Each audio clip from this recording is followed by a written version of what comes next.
आइए देखिए, परमेश्वर को हम धन्यवाद देते हैं जो लोग 40 दिन का उपवास किए हैं। आज 40 दिन पूरा हुआ। 40 दिन का दुख पूरा आज हुआ है। वो महान परमेश्वर है जो 40 साल तक के अभी बीमारी को चंगा किया और चंगा करना चाहता है वो हम सबको, और परमेश्वर का धन्यवाद करें। परमेश्वर ने मरते समय 7 वचन कहा था, 7 संदेश 7 वचन कहा था। तो हमारा प्रभु यीशु मसीह भी 7 संदेश कहा, 7 वचन दिया। पहला है क्षमा, क्षमा करना,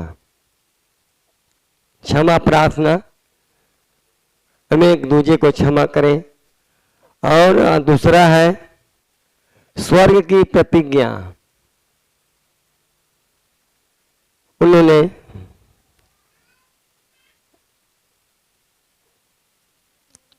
उस डाकू को कहा था तो आज ही मेरे साथ स्वर्ग लोक में होगा। तुरंत उन्होंने उन्हें स्वर्ग लोक में बुलाया। तीसरा उत्तरदायित्व। यीशु मसीह के मरने के बाद उनके माता का उत्तरदायित्व कौन होगा? उन्होंने अपनी माता को, अपनी सगी माता को अपने एक चेले को सौंपा देता है और कहता, देख कि तेरी माता है और तू इसका पुत्र है। वो जा रहा है, अपनी माँ को एक सही रास्ता दिखा कर गया क्योंकि उसके पेट से आया था। उसका एक बहुत बड़ा एहसान था, इसलिए अपनी माता को सही मार्ग दिखा कर गया। और चौथा प्यास। उसको प्यास आ लगी थी, किसकी? हम सबकी, हम सबकी समस्याओं का, हम सबके सारे बंधनों का, हम सबके श्रापों का। इसलिए प्यास बुझाने के लिए उन्होंने क्रूस पर चढ़ गया और उन्होंने कहा, मैं प्यासा हूं। और परमेश्वर को हम धन्यवाद अदा देते हैं। और पांचवा अलगाव, परमेश्वर से अलग होना। अलगाव होता है, चिल्लाकर कहता है, परमेश्वर तूने हमें क्यों छोड़ दिया? और परमेश्वर उसको छोड़कर छठा पूर्णता पूरा हुआ। जिस काम के लिए आया था, जो उनका था, सब पूरा हुआ। 3.5 साल में उनके विषय में जितना लिखा था वो सब पूरा करके आज हमें भी चुना है, आपको भी चुना है।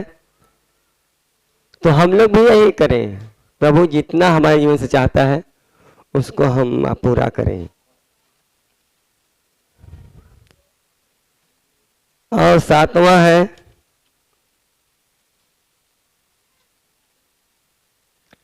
समर्पण। हे पिता, मैं अपनी आत्मा को तेरे हाथ में सौंपता हूं। वो पिता का आत्मा था और पिता के हाथ में दे दिया। जिस पिता का वो आत्मा था उसी को उसके हाथ में सौंप कर वो चलाया आ जाता है। आज हमें भी एक दिन समय आएगा कि हम अपने आत्मा को उस परमेश्वर को सौंप कर चले जाएंगे। और बॉडी का तो चाहे लोग जला दें, इसको चाहे गाड़ दें, चाहे नष्ट कर दें, तो 7 वचन कहा उन्होंने, 7 संदेश दिया, जो कि पहला है क्षमा है।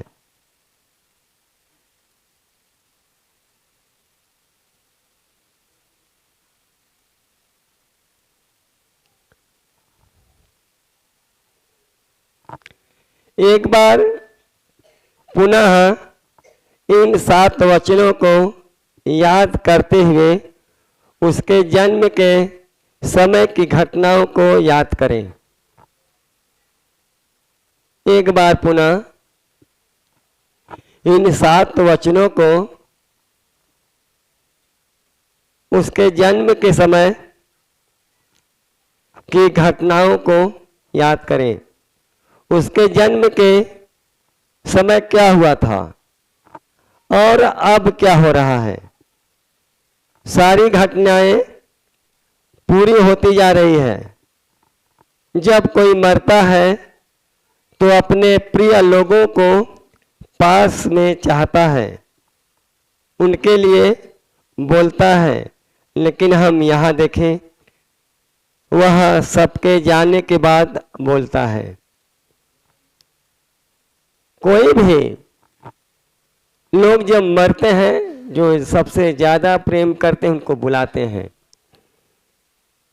जिन लकड़ियों किलों हथौड़ों से वह खेलता था, उसी में ठोक दिया गया और लकड़ी की आवश्यकता पड़ती थी, जिनसे रोज खेलता था। वक्त आया, उसी में ठोक दिया गया। देखिए समय कैसा पलटा लिया, समय कैसा पलटा लिया कि जिन लकड़ियों से वो खेलता था, खुद उसके ऊपर आया, उसके ऊपर पड़ा। अब क्षमा की बात आती है तो हम क्षमा किसको करें? पहला दुश्मनों को करें या दूसरा पापियों के लिए, और तीसरा संतों के लिए। अपने दुश्मनों को या पापियों को या संतों को। संत से भी कभी कभी धोखा हो जाता है। ये मतलब नहीं कि संत ईश्वर है या भगवान है। संत भी कभी कभी मनुष्य रीति में सोचने में, मनुष्यों के रीति से चलने में कमी आ जाती है, जो कि अपना संत का मजहब भूल आ जाते हैं और मन में जो आता है तो बोलना देते हैं। कभी कभी ऐसा आ जाता है। वचन है क्षमा प्रार्थना, क्षमा करना।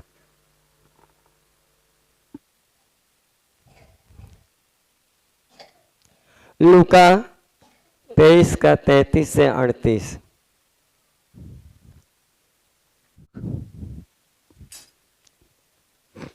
जब वे उस जगह जिसे खोपड़ी कहते हैं पहुंचे तो उन्होंने वहां उसे और उन कुकर्मियों को भी, एक को दाहिनी और दूसरे को बाईं ओर क्रूस पर चढ़ाया। तब यीशु ने कहा, हे पिता, इन्हें क्षमा कर, क्योंकि ये जानते नहीं कि क्या कर रहे हैं। और उन्होंने चिट्ठियां डालकर उसके कपड़े बांट लिए। लोग खड़े खड़े देख रहे थे और सरदार भी ठट्ठा करके कहते थे, इसने दूसरों को बचाया। यदि यह परमेश्वर का मसीह है और उसका चुना हुआ है तो अपने आप को बचा ले। सिपाही भी पास आकर और सिरका देकर उसका ठट्ठा करके कहते थे, यदि तू यहूदियों का राजा है तो अपने आप को बचा। और उसके ऊपर एक दोष पत्र भी लगा था, यह यहूदियों का राजा है। देखिए परमेश्वर का संदेश। जब उस जगह जिसे हम खोपड़ी कहते हैं पहुंचे तो उन्होंने वहां उसे और उन कुकर्मियों को भी, एक को दाहिनी ओर और एक को बाईं ओर। एक को दाईं ओर और एक को बाईं ओर। देखिए एक परमेश्वर था, एक परमेश्वर को किस तरीके से सजा मिलती है। उनको लोग कुकर्मियों में गिनते हैं, धर्मियों में या नहीं, डकैतों में गिनते हैं। ये व्यक्ति अधर्मी है, लोगों को भड़काता था और भड़का कर लोगों को अपने आप पंथ सिखाता था। कितने लोग तू तो मसीह है, कहता था मैं मसीह हूं, तू बहुतों को बचाया, अपने आप को क्यों नहीं बचाता है? तू तो बहुतों को बचाया है, लेकिन अपने आप को क्यों नहीं बचाता है? सिपाही भी पास आकर सिरका देकर उसका ठट्ठा करके कहते थे तू यहूदियों का राजा है, तो अपने आप को बचा। यानी सब लोग जितने भी उसके आसपास थे, सब लोग का एक ही आवाज था, तू यहूदियों का राजा है, तू मसीह है, तो अपने आप को बचा। और सब लोग बचने पाए। इस मसीह कितना अमानता था, लेकिन एक कष्ट, उसके पास एक परीक्षा था। उसकी परीक्षा हुआ और वो परीक्षा में पास हुआ। परीक्षा में वो पास हुआ। सब कोई सुनना चाहते थे। इस समय कहे गए शब्दों पर लोगों का ध्यान जाता था। वे क्रूस से गाली देते थे, उनकी जबान काट दी जाती थी। सदुकी फरीसी भी सोचते मरते हुए क्या कहेगा। जीते समय तो बड़ी बड़ी बातें की, शत्रुओं से प्रेम रखो, जो तुमसे बैर रखते हैं उससे प्रेम रखो, आदि आदि पर उसने सबसे पहले क्षमा प्रार्थना की। जब लोग क्रूस पर चढ़ते हैं तो लोग गाली देते हैं। जब दर्द होता है तो चिल्लाते हैं, उल्टा पुल्टा बोलते हैं, लेकिन यीशु मसीह कुछ नहीं बोला, वो गाली थोड़ी दिया। जो लोग उसको सताया उसको गाली नहीं दिया, उसके लिए क्षमा प्रार्थना किया।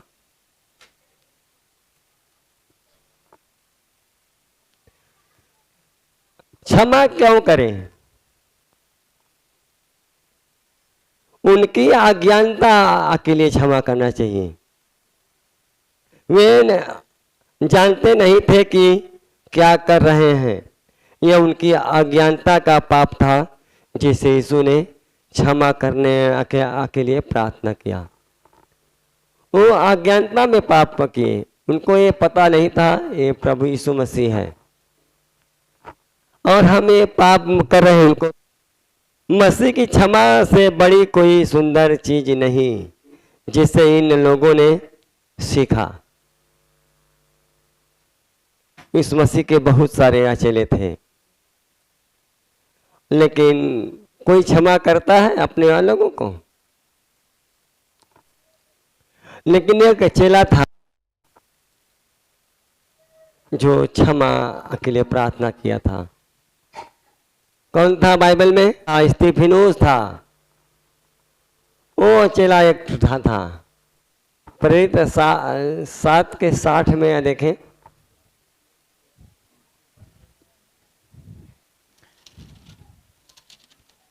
वे स्तिफनुस पर पथराव करते रहे और वह यह कहकर प्रार्थना करता रहा, हे प्रभु यीशु मेरी आत्मा को ग्रहण कर।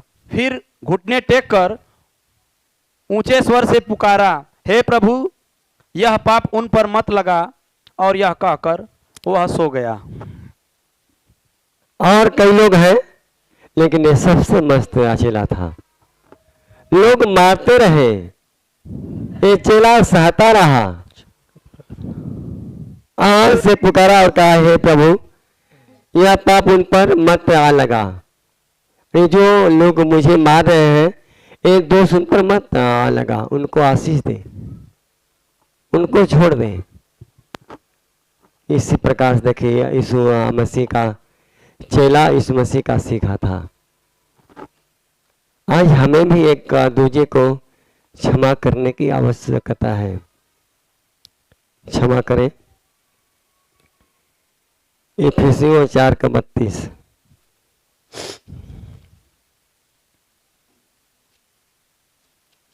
एक दूसरे पर कृपालु और करुणामय हो, और जैसे परमेश्वर ने मसीह में तुम्हारे अपराध क्षमा किए, वैसे ही तुम भी एक दूसरे के अपराध क्षमा करो।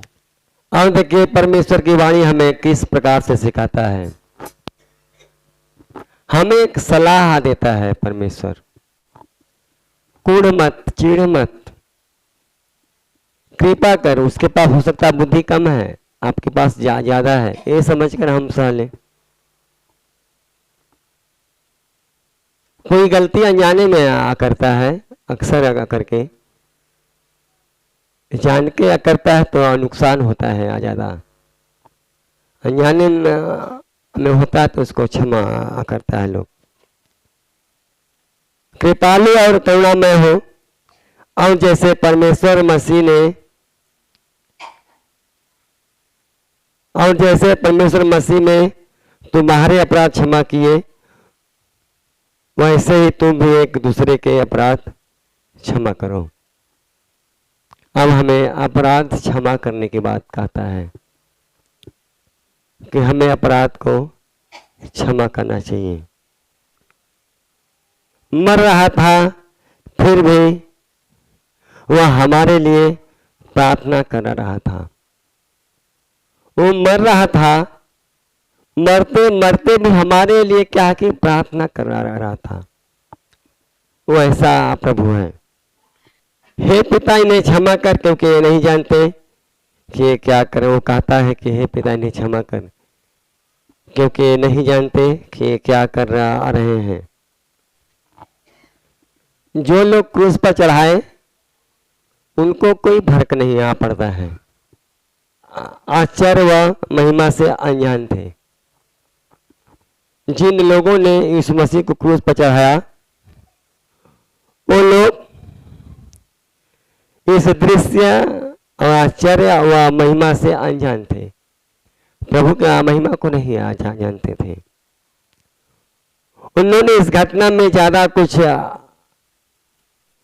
यह बात सच है कि घटना में कुछ देखना है तो आंखें चाहिए। अगर घटना में कुछ देखना है तो आंखें चाहिए, वो भी आंख परमेश्वर की चाहिए। इन आंखों से नहीं दिखाइए तो आंख पापी है आपका। ये तो आंख है, इन पापी आंखों से नहीं दिखाएगा।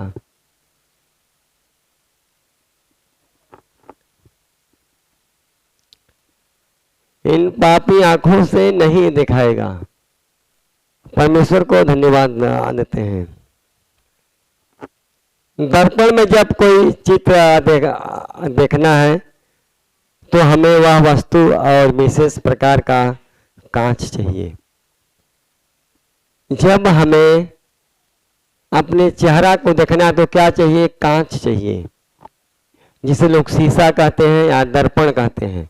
मेरा बाल टेढ़ा है या मेरे चेहरे पर कुछ लगा है, क्योंकि हमारा चेहरा दिखाई नहीं था। इसलिए अगर हमें परमेश्वर को देखना है तो हमारे अंदर पवित्र आत्मा को चाहिए। बाइबल क्या कहती है? तेरा वचन पांव का दीपक और मार्ग का उजियाला है। ये परमेश्वर का वचन पांव का दीपक है और मार्ग का उजियाला है।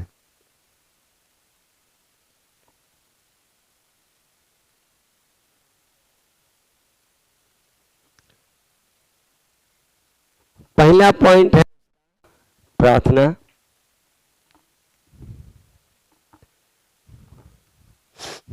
परमेश्वर के नाम पर यीशु के साथ ऐसा किया।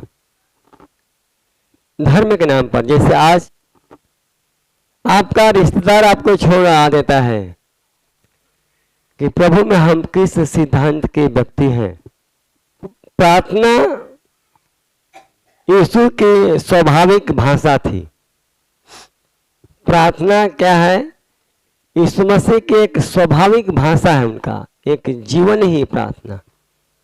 कहते भी हैं प्रार्थना ही जीवन, प्रार्थना ही जय। और जीने के लिए नियम यह है,